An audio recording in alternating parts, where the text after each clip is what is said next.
ugasanga rero abantu babayeho biganyira, babayeho mu marushwa, babayeho mu maganya, babayeho mu nzankano, babayeho kumbure ubuzima bubabaje mugabo kubera iki? Kubera yuko badafise Imana. Hariho abantu bagowe amagorwa yakwezwe nuko badafise Imana, ariko hamwe bo kwakira Imana ayo magorwa akaba yohera. Nimba ari amagorwa yakwezwe n'ibyaha, umuntu yakiriye Imana ikaba mu bugingo bwiwe, ibyaha byiwe akabiharirwa, ingaruka mbi z'ibyaha ziraba neutralize, zigacika ubusa, zigahinduka ubusa, ubuzima bwari bubishe bukaryoha. Hariho abantu bafise amafaranga, hariho abantu bafise imiduga, ariko mugabo atamahoro, badatwenga, batanezerwa, atakanyamuneza bafise, atakamwemwe bafise, atamahoro bafise, barara badasinziriye. Kandi hariho abandi kumbure bakenye mugabo bafise amahoro ameze nk'uruzi, yayandi wa muririmbyi aririmba avuga, ugasanga bibereye amahoro naho badafise itunga. Rero igituma ufise itunga mugabo ubwowe ni uko udafise Yesu. Hamwe wogira Yesu, naho uri mu bibazo, Yesu ari muri wewe yotuma uba ufise amahoro. Suzuma rero ngo urabe neza yuko ubuzima urimwo butarimwo amagorwa, butarimwo ukubura amahoro no gusohoza umutima no kwiganyira kubera yuko udafise Yesu. Ngaho Zaburi yatubwiye ngo nimwumvirize ko mumenye ko Uhoraho haryoshe, hahigwa umuhungirako.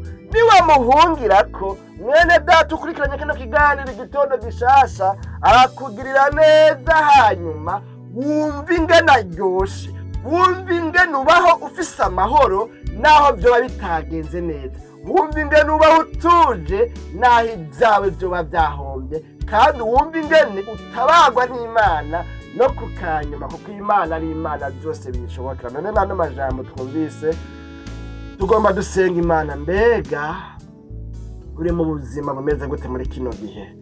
Ubwo nturushe kandi nturemerewe n'ibyo uri kuracamwo, kubera yuko udafise Imana. Imana bayikuye ku nganji, ku ngoma mu mutima wawe. Iri jambo riguhamagarira ngo wakire Yesu, akweza gutunganye, wihane ibyaha, ibyo wagendeye mu bidahimbara Imana, hanyuma wemegwe n'Imana. Maze kwemerwa n'Imana rero ukabana na Yesu, bica bikunda yuko ubuzima bwari bubishe buryoha. Aho wari ubuze amahoro tugira amahoro, niwakira Yesu Kristo akakubera umwami n'umukiza mu bugingo bwawe, ubuzima butagiramwe amahoro utabugira amahoro, kandi ibintu byose bica bigenda neza, kuko Yesu ahari n'amahoro. Yesu ari ku ngoma n'amahoro. Imana yacu nihimbazwe.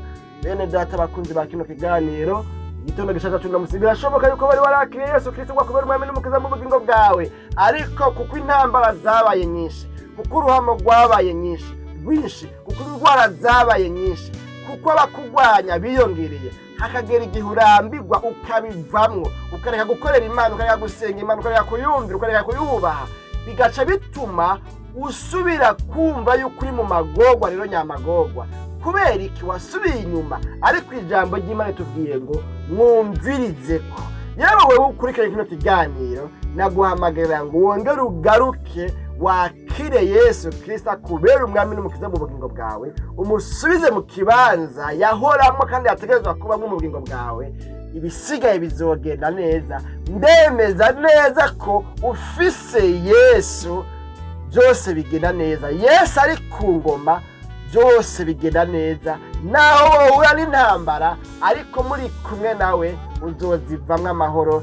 Nano majambo mwese abayumvise, Imana nyene amahoro ibaho umugisha. Dusenga Imana. Mwami Yesu, tugushimiye cyane kubw'ano majambo twumvise atubwiye ngo nimwumvirize ko, mumenye ko Uhoraho aryoshe, nimuhonje, nimujye kuri uyu mwami Uhoraho, iyi Mana muyimariremwe, ibe muri mwebwe. Mwumvirize ingene biryoshe kubana nayo, mwumvirize ingene biryoshe kubana n'Imana, mwumvirize. None rero umuntu yumvise ano majambo agasanga hari hano byamugoreye, yarabivuyemo, yarasubiye inyuma, kandi gusubira inyuma kwamukwegeye mu byago, kwamukwegeye mu byago, kwamukwegeye mu ngorane. Gusubira inyuma kwiwe kwatumye aba kure yawe, akavuze ngo mana mbabarira, mana nyeza ntunganye, imbabazi zawe zimboneke ko. Uyu nawe yanavuze ngo mana nsanze ubuzima ndimwo ndi mu magorwa kuko ntarakira Yesu Kristo mwambere mwamene mukiza mu bugingo bwanjye.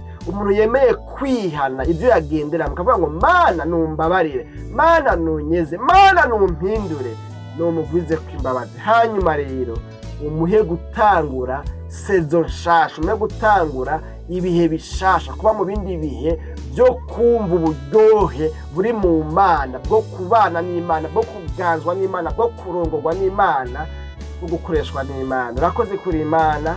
Shishikara ubane n'umuntu wese akurikiranye kino kiganiro, shishikara ubere inyishu umuntu wese mu bikorwa byose agiye kwirwamwo, ivyo ugomba byose bishishikare kuba kuri bano bakunzi bawe. Mu izina ryawe ryera Kristo Yesu tusabye tubyizeye. Amen.